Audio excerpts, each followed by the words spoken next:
तहसीन जी, अच्छा, यहाँ पर है कि नहीं मैं कह रही हूँ, सुन लीजिए ना, शुरुआत आपसे की, सबर तो रखिए। धमकी के तौर पे मत बोलिए ना, धमकी के तौर पे मैं आपसे रिक्वेस्ट कर रही हूँ, आपको मैंने आपको कहा पहले भी एक, ठीक है प्लीज उलझिए मत। धमकी के तौर पे तहसीन जी मुझे बता दीजिए कि यहाँ पर बात पूरी अब नैरेटिव की आ गई है। कुल मिलाकर देश की आधी आबादी को इफ एंड बट्स कितने भी लगा लीजिए, लेकिन उनका हक नहीं मिल रहा है। सरकार को मालूम था कि उसके पास नंबर नहीं है, बिल गिर जाएगा, वही हुआ। अब वहां से एक अलग नैरेटिव बिल्डिंग शुरू हो रही है। विपक्ष ने सेलिब्रेट कर लिया, जो और ज्यादा संवेदनहीनता दिखा दिया कि ठीक है, आपकी जो आइडियोलॉजिकल डिफरेंस थे आप रखिए उसको। तो अब यहां पर बात सदन से निकलकर सड़क पर आ गई है और आधी आबादी तक नैरेटिव पहुंचाने की आ गई है। आपको लगता है कि कहीं ना कहीं डिलिमिटेशन तो होना ही था, आज नहीं तो थोड़े दिन बाद होगा, बड़ा दिल दिखाना चाहिए था, ये एक राजनीतिक ब्लंडर हो गया है। थैंक यू पिनाज जी, मुझे आपके साथ शो में शिरकत करने का मौका मिला।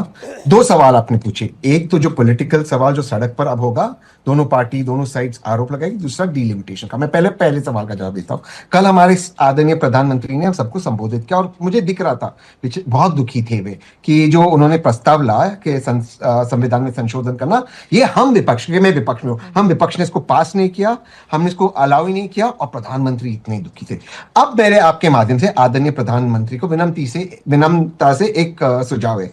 आदरणीय प्रधानमंत्री आज ऐलान कर ही दे कि 20 सूबों में इनकी सरकार है, इनकी हुकूमतों में वो 30% महिलाओं को बना दे। वो एफिडेविट वाला सम्राट चौधरी से अच्छा कोई महिला ही होगी, महिलाओं को बना दे। एक ही रेखा गुप्ता जी है, तो 30% महिलाओं को चीफ मिनिस्टर बना दे। दूसरा, प्रधानमंत्री जी आज हमें डाली दे मैट के ऊपर, आज हमें खत्म कर दे। प्रधानमंत्री जो बोले कि भाजपा 29 में 30% महिलाओं को, 33% महिलाओं को टिकट देगी, और ये महिला किसी की पत्नी, बीवी, नेता की पत्नी, बीवी, बहन नहीं, हम राजनीतिक नेताओं को, जो वो महिलाओं को देगी, चिका जी जैसी जो जमीन से उठकर ऊपर आई है। हम 33% टिकट देके कर दे भाजपा डिक्लेयर, मैं खुद प्रधानमंत्री जी की तारीफ करूंगा। दूसरी आपकी बात थी, आपने बात डिलिमिटेशन की थी, बिल्कुल सही है पिनाज जी। 3 बिल आए थे, हम अक्सर गलती करते, एक केवल महिला आरक्षण का बिल नहीं आया था, 2 और बिल आए थे, सेंसस और डिलिमिटेशन का।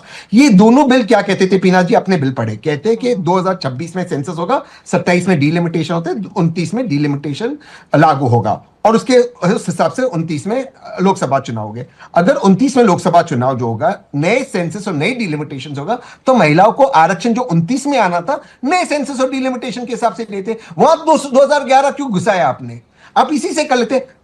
26 में आप सेंसस कर रहे, 27 में आप डिलिमिटेशन कर रहे, तो मामला 2034 तक लटक जाता, 2034 तक लटक जाता ना। फिर उन्होंने कहा कि भाई 2000 पहले से ही 40 साल का इंतजार हो गया है, 2029 में कर लीजिए, डिलिमिटेशन होकर 850 सीटें होनी है ना। करती है यही कंफ्यूजन। देखिए, जो 23 में बिल पास किया उसमें कहा 34 में महिला आरक्षण आएगा आफ्टर सेंसस और डिलिमिटेशन, करेक्ट।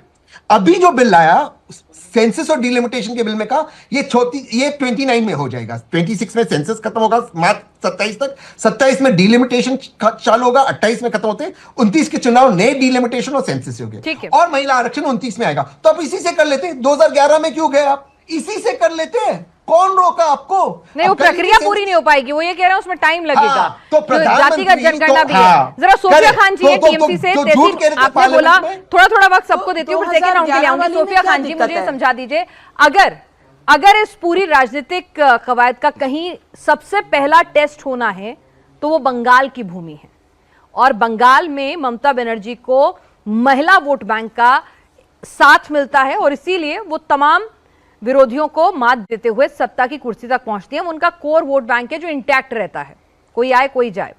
तो ऐसे में क्या जब ये नैरेटिव बनेगा कि टीएमसी भी उनमें से एक पार्टी थी जिसने महिलाओं को 33% आरक्षण लागू होने के लिए जो कवायद जरूरी थी उस प्रस्ताव को पारित नहीं होने दिया, ये मैसेज लेकर जब बीजेपी घर घर जाएगी तो आपके लिए मुश्किलें बढ़ जाएंगी क्या? पिनाक जी, देखिए, अग्नि परीक्षा से ममता बनर्जी 15 साल ऑलरेडी वो गुजर चुकी हैं, और जितनी महिलाएं सांसद हमारी हैं, मतलब तृणमूल कांग्रेस की तरफ से हैं, पूरे सदन में 38%, वो जो सबसे ज्यादा अपने आप में एक इतिहास रचता है। तो ममता बनर्जी ने कभी भी किसी आरक्षण का इंतजार नहीं किया। ममता बनर्जी ने कभी ये नहीं देखा कि हमें चुनावी वादे करने हैं या आरक्षण की वजह से उनको महिलाओं को सपोर्ट करना। ऑलरेडी हमारी जो प्रकल्प जो चल रहे हैं वो तो है ही। जो अपने आप में मुख्यमंत्री को एक अनोखा बनाता है, महिला सशक्तिकरण का एक मिसाल बनाता है। वो खुद भी एक सशक्त और लड़ाकू नेत्री हैं और अपनी महिलाओं को वो उसी भी तरीके से, वो आम महिला हो जिसको वो लक्की भंडार देकर सशक्त कर रही हैं, या वो खास महिला हो जो सदन में हो या जो विधायक हो। तो हमने एक एग्जाम्पल सेट किया है कि what India thinks tomorrow, Bengal thinks today.